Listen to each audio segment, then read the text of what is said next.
Deux jeunes aventuriers se tiennent devant une école publique à l'aspect plutôt effrayant. L'un explique à l'autre que ce bâtiment est abandonné depuis des années, sans que personne dans la ville ne sache exactement pourquoi. Les deux jeunes gens retirent une planche de l'une des fenêtres et pénètrent à l'intérieur. La pièce ressemble beaucoup à ce qu'ils imaginaient. Leur lampe torche révèle une quantité importante de déchets laissés par les innombrables squatteurs, ados fêtards et autres animaux sauvages. Deux ailes partent de la partie centrale du bâtiment. Ils choisissent l'une d'entre elles pour l'explorer et commencent à avancer dans le couloir. En passant devant les murs recouverts de graffitis, ils s'arrêtent pour inspecter une des salles de classe. Elle semble être dans le même état que le reste du bâtiment. Mais chose incroyable, il y a encore des inscriptions au tableau, comme si le professeur s'était arrêté au milieu d'une leçon et s'était enfui. Il y a même encore une vieille pomme pourrie sur une table. Lorsqu'ils sortent de la classe et retournent dans le couloir, l'un d'entre eux s'arrête. Les graffitis sur le mur n'étaient-ils pas différents auparavant ? Impossible, ils doivent se tromper. Ils continuent à marcher et arrivent au niveau d'une cage d'escalier. Il est temps d'explorer les étages supérieurs. Ils montent les escaliers jusqu'au deuxième étage et passent la tête. Tout semble être à peu près comme au premier étage. Ils retournent dans la cage d'escalier et continuent à monter. Ils ont l'impression de monter les escaliers depuis un bon moment. Ils devraient être sur le toit désormais. Ils arrivent enfin à une porte. Elle doit mener vers un endroit plus haut du bâtiment qu'ils ne pouvaient pas voir depuis le niveau inférieur dehors. Ils ouvrent la porte et voient le deuxième étage à nouveau. Comment est-ce possible ? Les deux jeunes hommes se regardent. Ils ont exploré beaucoup d'endroits étranges et abandonnés, mais rien ne les a jamais autant effrayés.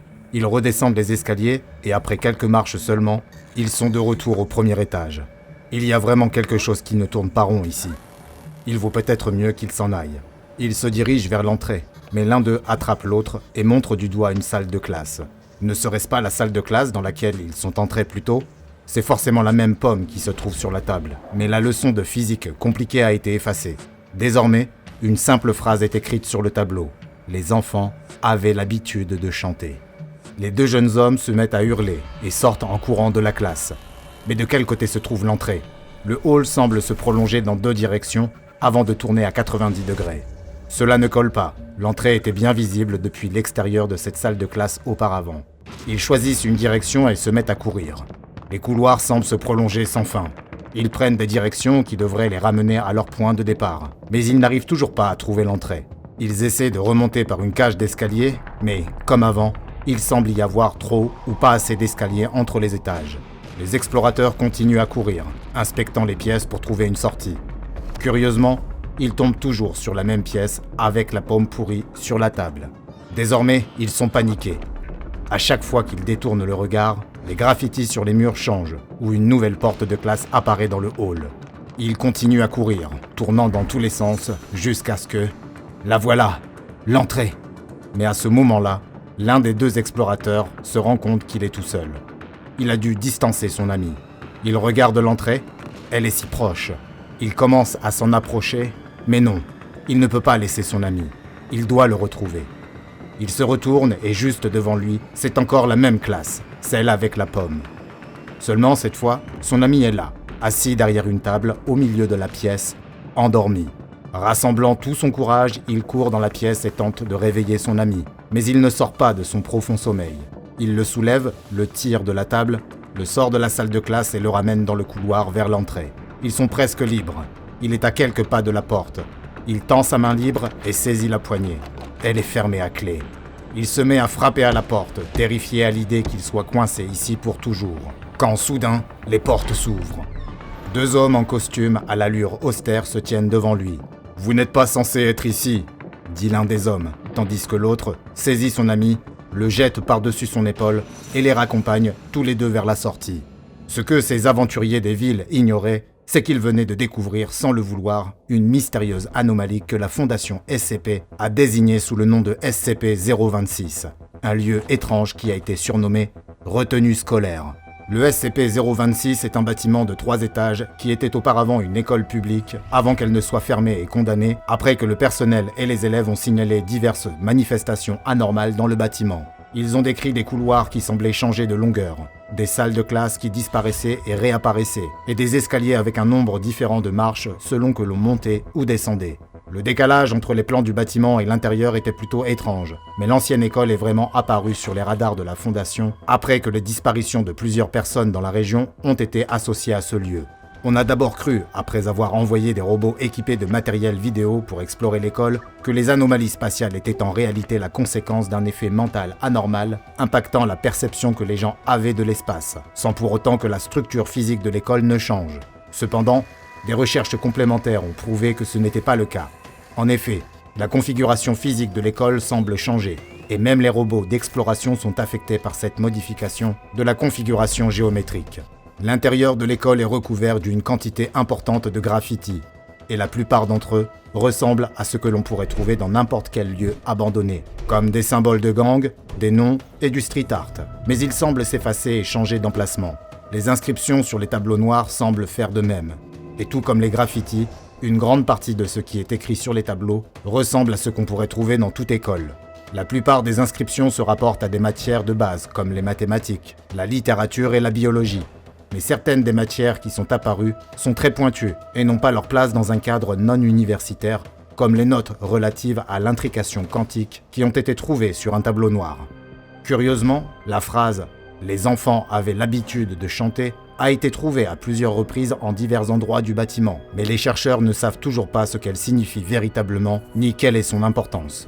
Mais le caractère anormal de l'écriture à l'intérieur du SCP-026 ne s'arrête pas là.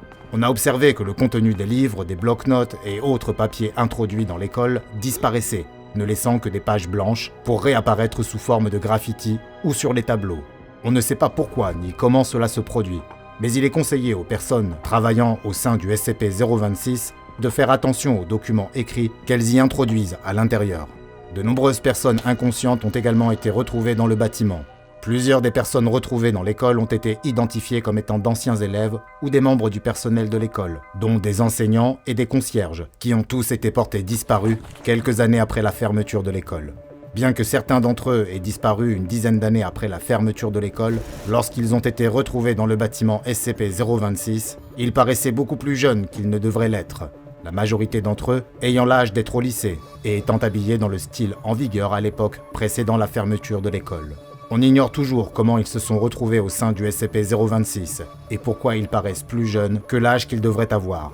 Les efforts déployés pour réveiller les personnes inconscientes lorsqu'elles sont encore à l'intérieur de l'école sont toujours infructueux, mais une fois qu'elles sont transportées hors du SCP-026, elles se réveillent immédiatement. Tous ont montré des signes de confusion au cours de leur bref moment de lucidité, avant de succomber rapidement à ce qui semble être une importante déshydratation. Leur corps se dégrade ensuite rapidement. Aucune information pertinente quant à la nature du SCP-026 n'a été recueillie auprès de ces sujets pendant la brève période qui suit leur sortie de l'école, au cours de laquelle ils sont conscients et vivants. Il y a également eu plusieurs affaires où des membres du personnel de classe D ayant participé aux travaux de recherche sur le SCP-026 ont disparu du périmètre de contrôle de la Fondation, avant d'être retrouvés plus tard au sein de l'école. Tous ont été retrouvés endormis et ont subi le même sort que les autres personnes qui sont apparues mystérieusement dans l'école. Les personnes qui entrent dans le site SCP-026 et qui s'y endorment semblent également incapables de se réveiller à l'intérieur de l'école, même si elles ne subissent pas le même sort horrible lorsqu'elles sont retirées du site et finissent par se réveiller. Tel a été le cas pour un agent de la Fondation qui, lors d'un contrôle de sécurité de routine du site, a été retrouvé endormi devant l'entrée de l'école par son collègue. Il n'a pas été possible de réveiller l'agent, qui a été déplacé à l'extérieur du bâtiment. Dès qu'il s'est retrouvé à l'extérieur du SCP-026, l'agent a repris conscience et semblait extrêmement agité. Au cours d'entretiens ultérieurs, il a déclaré avoir rêvé qu'il se trouvait dans une classe étrange. Et le même rêve a été relaté par tous les sujets s'étant endormis dans l'école, ainsi que par le personnel de classe D qui a été retrouvé plus tard à l'intérieur. Tous décrivent que dans le rêve, ils sont assis dans une salle de classe, ressemblant de près à celle du SCP-026, bien que dans le rêve, elle soit dans un état qui correspond à celui dans lequel elle était probablement avant la fermeture de l'école. La cloche retentit, mais personne ne bouge, et le fait de lever la main n'attire pas l'attention de l'enseignant. Tout le monde est tout simplement assis en silence. S'ils essaient de quitter la classe, ils découvrent que la porte est fermée à clé. Ils remarquent ensuite ce qui ne va vraiment pas dans le rêve. Tout est en noir et blanc, sauf pour celui qui rêve, car quand il regarde ses mains, il se rend compte qu'elles sont en couleur. Au moment où il commence à réaliser qu'il rêve et que c'est eux qui ne sont pas à leur place, il se réveille. Ce rêve va se poursuivre, se répéter encore et à chaque fois, la personne qui rêve met de plus en plus de temps à se rendre compte qu'elle est en train de rêver. Elle remarque aussi à chaque fois que ses mains deviennent un peu plus grises. Des recherches sur le SCP-026 sont toujours en cours et tous les accès potentiels, notamment les portes et les fenêtres, doivent rester verrouillés et condamnés entre 2 missions de recherche. Des alarmes ont été placées autour du site afin d'alerter le personnel de la Fondation au cas où des civils ou toute autre personne non autorisée y pénétrerait. Étant donné que même avec ces précautions, des personnes persistent à pénétrer dans le SCP-026 et qu'aucun moyen efficace n'a encore été découvert pour les en empêcher, cette anomalie a été classée comme Euclide. Bien que vous ne sembliez pas courir de risques sérieux si vous ne vous êtes pas déjà endormi au sein du SCP-026, prêtez attention à vos rêves. Et si à un moment quelconque vous vous retrouvez dans une salle de classe où les choses semblent ne pas aller de soi, contactez les membres du personnel de la Fondation SCP la plus proche pour bénéficier d'un traitement amnésique de classe A afin de minimiser tout risque de retenue après l'école. À présent, découvrez une autre rubrique des dossiers du Dr Bob et n'oubliez pas de vous abonner et d'activer les notifications afin de ne pas manquer une seule anomalie, puisque nous explorons toujours davantage les archives classifiées de la Fondation SCP.